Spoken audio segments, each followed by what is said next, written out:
Today I'm going to read you a book, Nothing But Trouble, the story of Althea Gibson, written by Sue Stauffacher and illustrated by Greg Couch.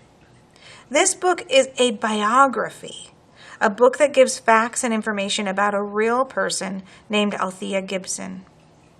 What can you tell about Althea Gibson from the picture on the cover? I'm going to read the back. Althea Gibson is nothing but trouble. Everyone says so, but Althea knows she's going to be somebody someday, somebody big. Buddy Walker knows it too. As the recreation leader on Althea's Harlem street, he buys her a stringed racket and introduces her to the game of tennis.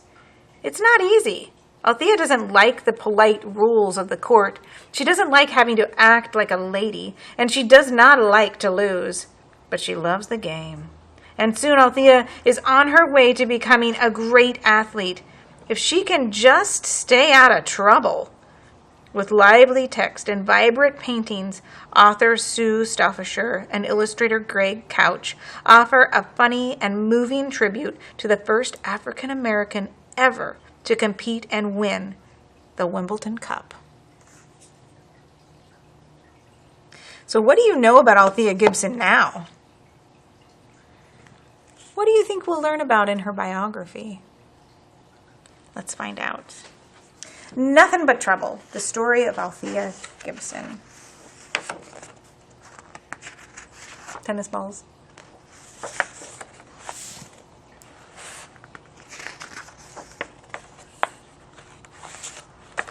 Althea Gibson was the tallest, wildest tomboy in the history of Harlem. Everybody said so. Her mama said, just give that child a nickel for a loaf of bread and see what happens. Soon as she catches sight of those boys playing stickball, my bread is long forgotten. Her daddy said, that girl stays out so late playing basketball she doesn't even come home some nights. Her teacher said, half the time she doesn't even return from recess. I'd see a lot more of Althea if I taught lessons on the playground. The policeman said, she's a fast runner all right, but you can't make a sport out of nicking sweet potatoes. That's against the law. They all said, Althea Gibson, you're nothing but trouble. So have you noticed anything interesting about the illustrations yet?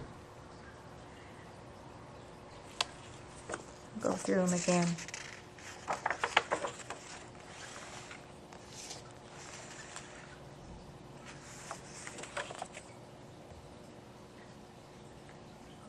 There's that swirl of color that surrounds Althea.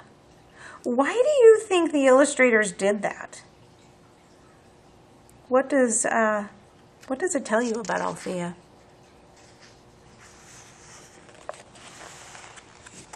Althea didn't care what they said. She knew she would be somebody someday. Somebody big like Charlie Parker or Sugar Ray. In the meantime, just one thing to care about in this world, the game.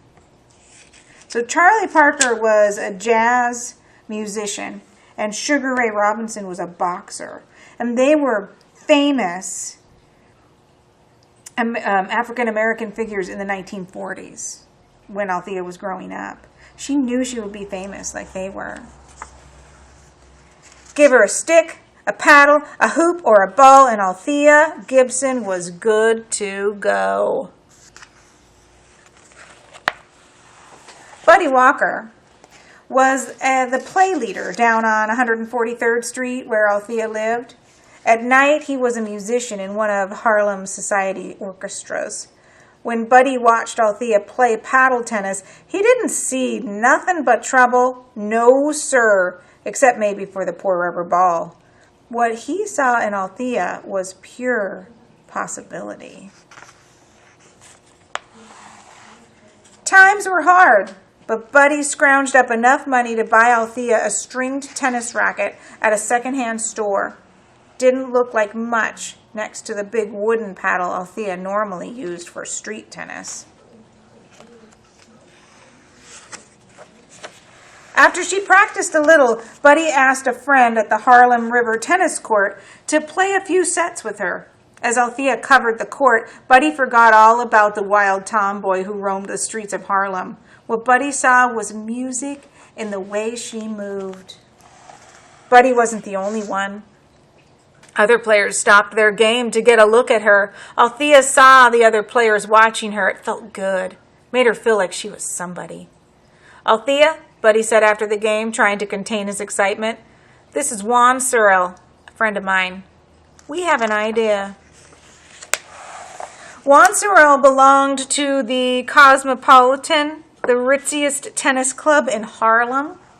All the Sugar Hill Society people belonged there. "You play tennis here," Buddy told Althea. "You can make something of yourself."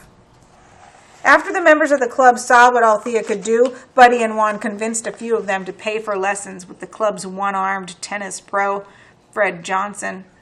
Fred tried to improve Althea's ways on and off the court, while Althea loved playing a new game on a big fancy court. She didn't like being told how to act. "Never said I wanted to be a fine lady," she complained to Buddy. Unfortunately for her, the members of the Cosmopolitan didn't like her wild ways either. They shook their heads and whispered, "Nothing but trouble, that one." Mrs. Rhoda Smith was a nice society lady who bought Althea her first tennis outfit, so she'd look like all the other players on the court. She made time to play regularly with Althea and to instruct her in the polite rules of the sport. Now, Althea, when a loose ball rolls onto the court, you don't just bat it out of the way in any old direction. You send it back to the player it belongs to. That's how it's done in court tennis. "Ah, Mrs. Smith," Althea muttered.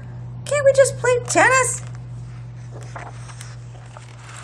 Buddy tried to explain the importance of keeping cool. "You've got to decide, Althea. Are you going to play your game, or are you going to let the game play you? When I go to the jazz club, I play like a tiger, but I wear a tuxedo." "Humph," Althea said, throwing her tennis racket on the ground. "I don't fit in these rich society folks. I'd rather punch somebody's lights out at Stillman's gym." Buddy said, "Althea, I still believe." A year later, Althea was in her first real tennis tournament. She played well, but she lost in the finals to Nana Davis. "After I beat her," Nana told the reporter, "she headed straight to the grandstands without bothering to shake my hand. Some kid had been laughing at her, and she was going to throw him out. I tell you, Althea Gibson is nothing but trouble." It took time, a good long time, but slowly Althea learned that wanting to slug her opponent as soon as she started losing her match made her a worse tennis player than if she kept her cool. With Buddy's help, Althea realized she could dress up in white and act like a lady and still beat the liver and lights out of the ball. Tennis changed Althea, all right, but just as importantly, ever since Miss Gibson's rallied in the second set of the women's final, she has proven to be nothing but trouble for seasoned U.S. and world champ Louise Bro. Althea changed tennis. She did it, ladies and gentlemen. She did it. Althea Gibson has won the championships here at Wimbledon Center Court. With that, Althea Gibson became the first African-American man or woman ever to compete in and win the coveted Wimbledon Cup, long considered the highest honor in tennis. And she never did forget the man who first saw the champion of the world in the wildest tomboy in Harlem. Tonight is the conclusion of a long and satisfying journey. It all started on one of New York's Play Streets when Buddy Walker, Play Street supervisor, said, "Althea, I believe you could become a good lawn tennis player. With those words, he handed me my first tennis racket. Tonight, I thank Buddy Walker for a most satisfying victory.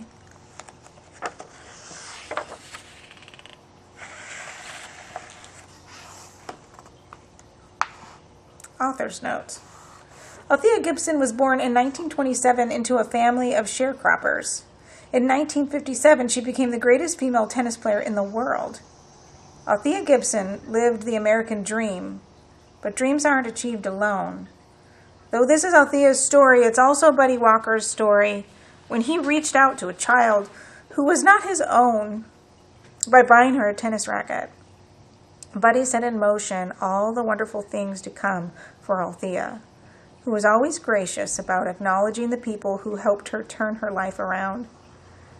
If I've made it, she wrote, it's half because I was game to take a wicked amount of punishment along the way, and half because there were an awful lot of people who cared enough to help me. Buddy, Juan Sorrell, and Fred Johnson were the first of many influential people, including doctors, teachers, housewives, and even boxing greats Sugar Ray Robinson and Joe Louis, who helped Althea achieve her dreams. But Althea would need even more support to help her fight her most insidious foe, racism. She has been called the Jackie Robinson of tennis because she was the first black player, man or woman, to break the color barrier and compete and win at Wimbledon. The only way to reach a competition like Wimbledon is to be invited to play in smaller tournaments. The all-white United States Lawn Association effectively kept Althea out by not inviting her to tournaments. Their reason? She didn't have enough experience. But how could she get experience if she couldn't play? When Alice Marble, an influential white tennis player, heard about Althea's predicament, she wrote an article in a tennis magazine insisting Althea be allowed to compete. Ms. Marble wrote that she would be bitterly ashamed if the sport to which she had devoted a good part of her life would not allow Althea to play simply because of the color of her skin. If the field of sports has got to pave the way for all of civilization, let's do it, she wrote. At this moment, tennis is privileged to take its place among the pioneers of a true democracy. The USLTA was publicly shamed, and Althea began to receive invitations. Over the next 7 years, she competed and won many top tennis honors, including the Wimbledon Cup twice in 1957 and 1958. Althea Gibson died on September 28, 2003. If you want to read more about her in her own words, check out one of her excellent though out of print autobiographies from the library, I Always Wanted to Be Somebody and So Much to Live For, or visit altheagibson.com. All right, I'm looking forward to hearing your responses to the questions posted in the assignment, and I'll talk to you all soon.